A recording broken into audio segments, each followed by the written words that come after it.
Now, happily, there's absolutely no evidence that the Christian hell exists. Okay, and I think we should look at the consequences of believing in this framework, this theistic framework, in this world, and what these moral underpinnings actually would be. All right. 9 million children die every year before they reach the age of 5. Okay, picture an Asian tsunami of the sort we saw in 2004 that killed 250,000 people. One of those every 10 days, killing children only under 5. Okay, it's 24,000 children a day, 1,000 an hour, 17 or so a minute. That means before I can get to the end of this sentence, some few children, very likely, will have died in terror and agony. Okay, think of the parents of these children. Think of the fact that most of these men and women believe in God and are praying at this moment for their children to be spared. And their prayers will not be answered. Okay, but according to Dr. Craig, this is all part of God's plan.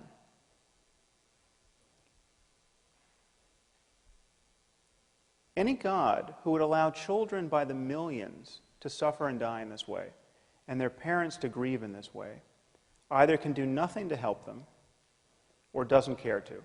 He is therefore either impotent or evil.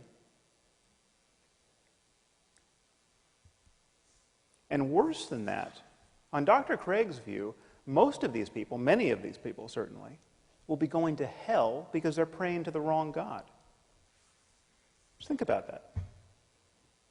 Okay, through no fault of their own, they were born into the wrong culture where they got the wrong theology and they missed the revelation. Okay, there are 1.2 billion people in India at this moment. Most of them are Hindus, most of them therefore polytheists. Okay, in Dr. Craig's universe, no matter how good these people are, they are doomed. If you are praying to the monkey god Hanuman, you are doomed. Okay. You will be tortured in hell for eternity. Now, is there the slightest evidence for this? No. It just says so in Mark 9 and Matthew 13 and Revelation 14.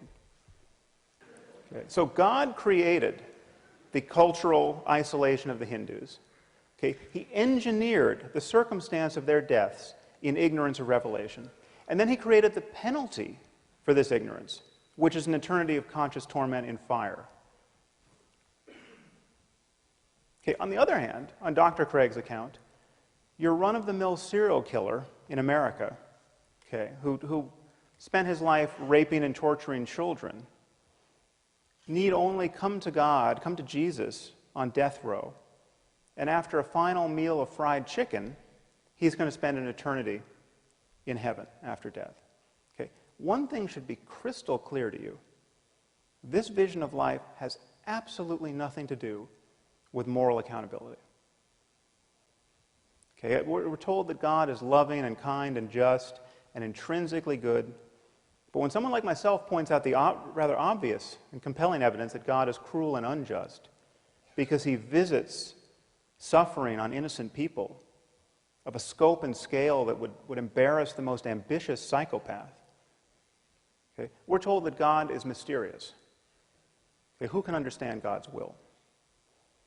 Okay, and yet this is precisely, this merely human understanding of God's will is precisely what believers use to establish his goodness in the first place.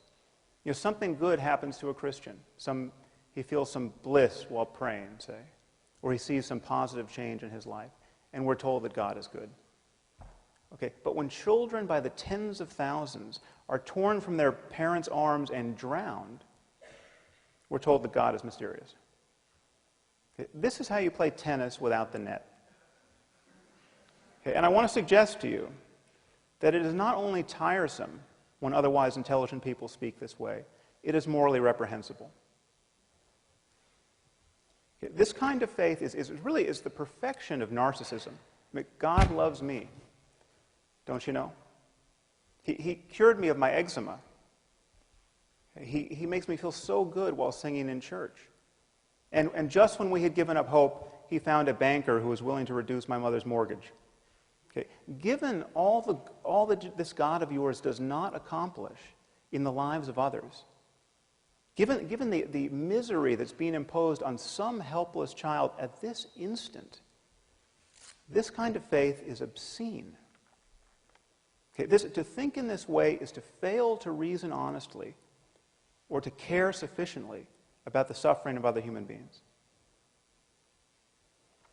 And if God is good and loving and just and kind, and he wanted to guide us morally with a book, why give us a book that supports slavery? Why give us a book that admonishes us to kill people for imaginary crimes? We're being offered a psychopathic and psychotic moral attitude. It's psychotic because this is completely delusional. There's no reason to believe that we live in a universe ruled by an invisible monster, Yahweh. But it is psychopathic because this is a total detachment from the well-being of human beings. This so easily rationalizes the slaughter of children. But this, to me, is the true horror of religion. Okay, it allows perfectly decent and sane people to believe by the billions what only lunatics could believe on their own. And I'm not the first person to notice that it's a very strange sort of loving God who would make salvation depend on believing in him on bad evidence. Okay, I mean, if you lived 2,000 years ago, there was evidence galore. I mean, he was just performing miracles. But apparently he got tired of being so helpful. Okay, and so now we all inherit this very heavy burden of the doctrine's implausibility. And the effort to square it with what we now know about the cosmos and what we know about the all-too-human origins of Scripture becomes more and more difficult. Okay, and it's not just the generic God that Dr. Craig is recommending. It is God the Father and Jesus the Son. Okay, Christianity, on Dr. Craig's account, is the true moral wealth of the world. Well, I hate to break it to you here at Notre Dame, but Christianity is a cult of human sacrifice. Christianity is not a religion that repudiates human sacrifice. It is a religion that celebrates a single human sacrifice as though it were effective. God so loved the world that he gave his only Son, John 3:16. Okay, the idea is that Jesus suffered the crucifixion so that none need suffer hell, except those billions in India and billions like them throughout history. Okay, this is astride. This doctrine is astride a contemptible history of scientific ignorance and religious barbarism. We come from people who used to bury children under the foundations of new buildings as offerings to their imaginary gods. I mean, just think about that.